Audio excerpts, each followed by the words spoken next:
What's up, guys? Welcome back to another video. Hope you're all doing well today. You may notice that my FXR bike skin has disappeared. Where has it gone? Well, I'm very happy to announce that finally the OEM, the official title for it, by the way, OEM version 0.18.1c, or as I like to call it, the OEM update 18.1c squared plus Skyrim Special Edition 2023 Outdoors Deluxe Pack has finally dropped, and we got a bunch of new changes for you today. So that's exactly what we're going to get into. I'm going to go through a bunch of changes, and I'm going to just mention a couple of bikes out there that I think might become the new meta, might be a bit of a big hit. I hope you enjoy. I do want to mention that I'm not going to be covering any two-stroke related stuff really throughout this video. It's only going to be the MX-1 and MX-2 OEMs or that we'll be using for the outdoor series that I'll be covering this. Although before we get into kind of the individual changes here and there, I do have a changelog that's been sent to me as well, just so I don't forget anything. So there has been physics changes to 27 bikes to try and balance them better altogether to make it so there's not one dominant bike overall. There has been a few minor changes to 6 of the other bikes. There has been new suspension values across the board, trying to make the bikes handle bumps a bit better and again messing with stability and so on. There is new camera positions, so you might have found on some bikes maybe the camera was set too low originally or maybe too far back, so all you saw was handlebars and bar pad. This has now been changed on some bikes. I've noticed personally on the KTM, for example, it's been raised up a bit, same as the Husqvarna. There has been more gearing options added to all of the bikes, so you should now be able to run an 11/16 front or a 47/54 rear through all the bikes.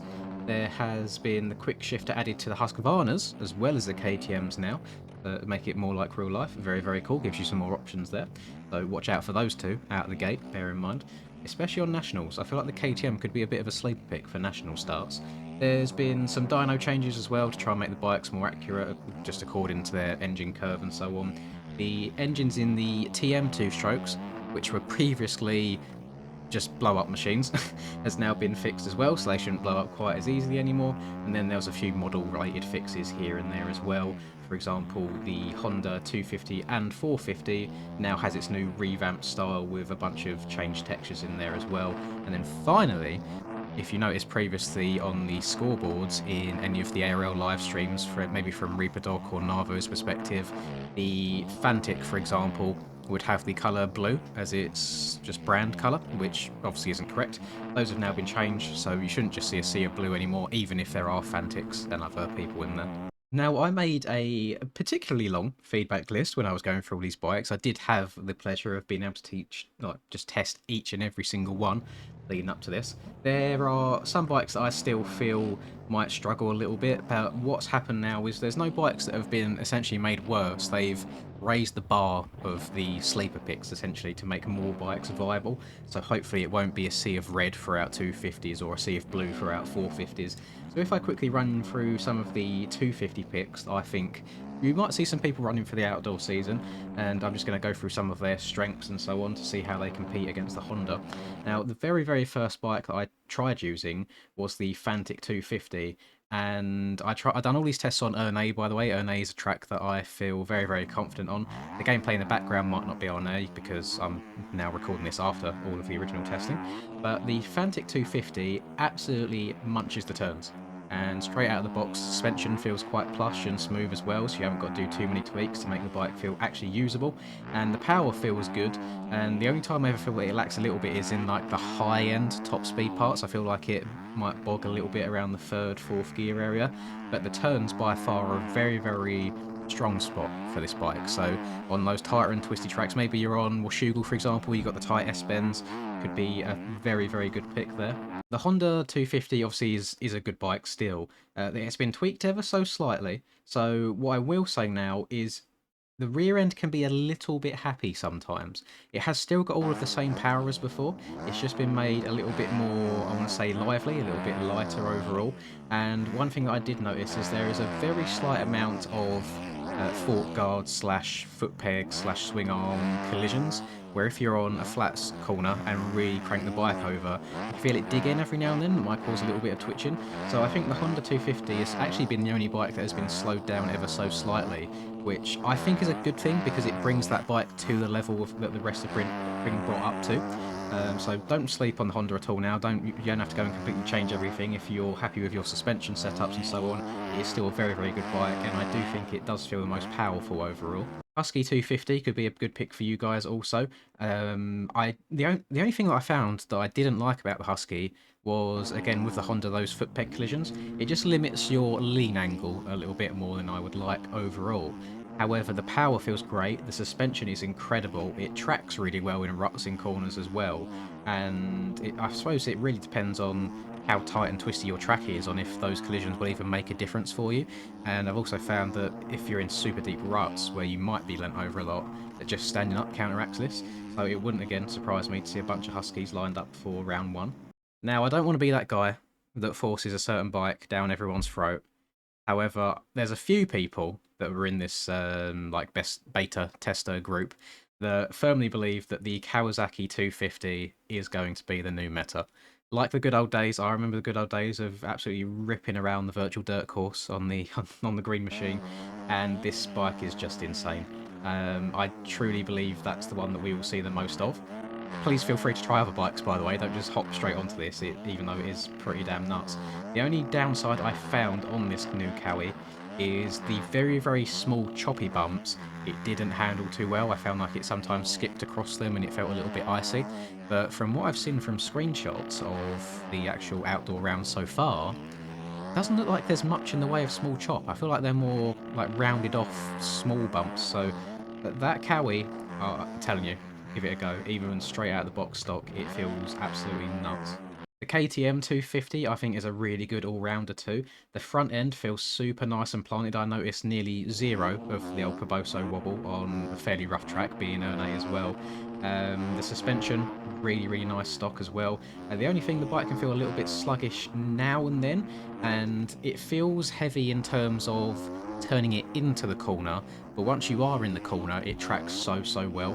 And I think that's kind of the story for a lot of these bikes is there is some really good pros and then there might be one minus con. So I think it does equal them out by quite a lot.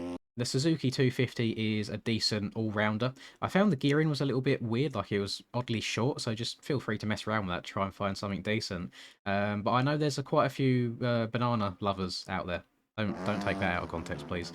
So I do think you'll really enjoy the Suzuki too. It changes direction super quickly, which the only downside is because of how nimble it feels. Sometimes it suffers from a little bit of them Caboso physics, but I really like it. I think it's a good bike as well. And then also we've got the TM 250, which I don't think you can break traction on the TM250 if you try. It turns so well, which it is a little bit slower on the straights. I think the reason it turns well is it's got a little bit less on the power side of things, so the bike doesn't want to pull you in a straight line. It wants to just keep turning because it's not as powerful. But it does feel a little bit like the weight is quite high up in the rider as well, so it does have a tendency of flopping you side to side if you get a little bit off balance. If you can counteract that and be a good, precise rider, the TM, the Italian Stallion, super pick. I'm telling you, it's a good bike.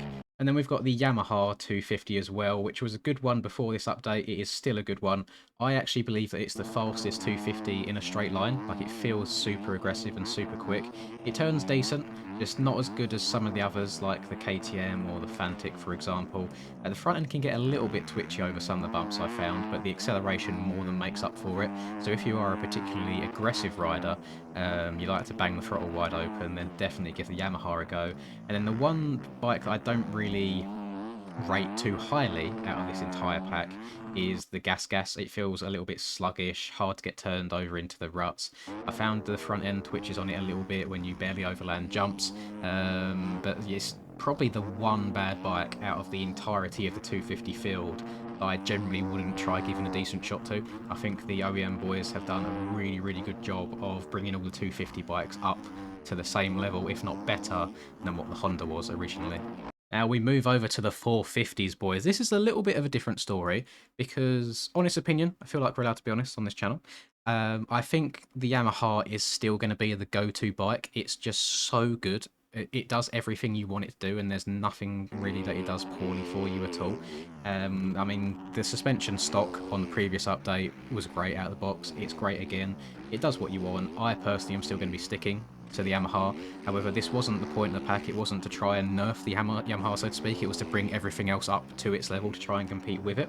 So I'm going to go through some of the bikes. 350s, I'm not a big lover of 350s. The Gas and the Husky felt very, very average to me. However, the KTM 350, if you're looking at a nice in between of 250 and 450 power, the 350 is actually a nuts bike. It's super, super fun to ride. Power's good, feels stable. Suspension works really well straight out of the box as well. The only thing I can nitpick on it is if it's meant to be a little bit of a lighter bike, I feel like it still has the same sort of turning feel as the 450 does. I would like it to be able to turn a little bit tighter if it's meant to be a lighter and less powerful bike overall, but that's nitpicking, if I'm honest. The KTM 350 is really, really fun. Fantic 450 is an absolute rocket ship in a straight line. It's nuts. It feels like it can rip your arms off. The suspension handles bumps really, really well, and the only one negative thing that I have to say about the Fantic is I feel like it sometimes has a little bit of a tendency to want to push the front end over ruts or corners in general, which this is all done with stock suspension, by the way, throughout this testing to try and get them in a good release place. I am of a firm opinion that if you spend a little bit of time getting used to it and tweaking the suspension settings, you could probably make the Fantic absolutely bark around the course, so don't sleep on that one. The Honda 450 is a decent all-rounder. It doesn't do anything particularly amazingly, but it's not bad either. It feels a little bit heavy now and then, but that means that it also turns really smoothly and it's quite predictable too. I found that previously the Honda was a little bit too lively for me, like it just wanted to be up on the back wheel the entire time. And I just think if you are someone who wants to try and be as smooth around the track as possible and really, really flowy, it could suit your riding style the best out of the bunch. Like, it's a really good all-round bike. The Kawi 450, I don't think it's going to steal everyone's hearts, but just like the previous update, it's just a good bike. You know, the suspension on it's pretty damn decent. I also found that it turns pretty damn good as well. The back wheel likes to step out every now and then, which it does on the previous build too, but overall it's a thoroughly enjoyable bike. There was nothing to like rave about, but again, a pick that could be on somebody's list. The KTM 450, I think that if there's any bike that's properly going to rival the Yamaha, it's going to be this one. We're going to see a lot of them, especially with the quick shifter too on nationals. They're going to be super OP out the long start gates. They're going to become in very, very handy. But also the suspension has been improved. The suspension feels great. The camera as well, in the dynamic camera, has been changed, so you're a bit higher up now. You're not just looking at a bar pad the entire time. It turns really, really well. It keeps traction really, really well. It feels more than powerful enough to keep up with the Yamaha, for example. The front end feels super planted and consistent, the same as it does in the 250 and the 350. So across the board, I am a bit of a KTM fan. I can't lie to you, I do enjoy it. But I reckon that will probably be the second most picked bike in the outdoor series, just behind the Yamaha. The TM 450 is a really good bike, overall really, really fun. It turns well, the power's good, suspension's decent. There's a little bit of consistency with it that I couldn't quite work out. I think it might be that same feeling where the weight feels super, super high up, so if you get a little bit sketchy, it will pull you side to side. But overall, it's still just a really fun bike. Like, I couldn't find too much really wrong with it other than the inconsistencies. And then the bikes I've not really touched on, the Gas, I think the Husky as well, and then also the Suzuki, they're just all very, very middle ground. There's nothing out of this world about them. They're just okay. But I really want to pick out some of the bikes I think could challenge the Yamaha now for this outdoor season. When I'm hoping throughout this whole thing, I've added a little bit of footage in the background to for you guys to see as well. And let me know from, like, and I think this video is going to go up probably the second that the OEMs release. So give it an hour, 2 hours, test out a bunch of different bikes, and let me know what you think. Are there any that you have a different opinion on to me? Are there any that you think are going to steal the show completely? I'm very, very open to everyone's opinions. And if there are any fixes that you think need doing or anything else further that needs improving, do let myself or the OEM team know in probably the most respectful and just give good feedback. Just don't try and be an arse about it. There's no need. Now I see behind the curtain, I can see how much time and effort goes into tweaking all these things. And my opinion previously of just get one good bike and copy and paste it to a bunch of different colours, it's not that simple. It doesn't work that way. Every single bike is imported differently. All of the kind of collisions and pivot points of the bike all act differently. So you can't take, let's say, a Yamaha and put it onto a Honda. It just doesn't work the same. Like, they all have to be tweaked individually. So massive shout out to Jesse, Insane, L21 Alpha. So many people have put in a lot of time and effort and testing for these. Meat Pie, massive shout out to Meat Pie as well. Higo's done a lot of testing too. I know the Wes has also done a bunch of stuff. Hells is even in there as well. Hells has been doing a bit of testing. So Soam Rider. So there's a lot of moving parts. You know, it's not just my opinion or one or two people. There's a lot of people involved in this trying to get them as good as they possibly can be. And yeah, I think that's going to do it for me. I didn't want to waffle on for too long. I feel like I've already been talking for a long time already. But go out and try hard. You know, we've got aerial starts tomorrow, boys. We need to put in a shift right now. I can smell the sweat from here when everyone's lining up on Friday for the racing. It's going to be absolutely insane. I'm very much looking forwards to it. I hope you've enjoyed this video. Please do drop a like and subscribe to the channel if you're new. I would greatly appreciate it. Have a lovely rest of the day, wherever you guys are up to. I'll catch you in the next video. Peace.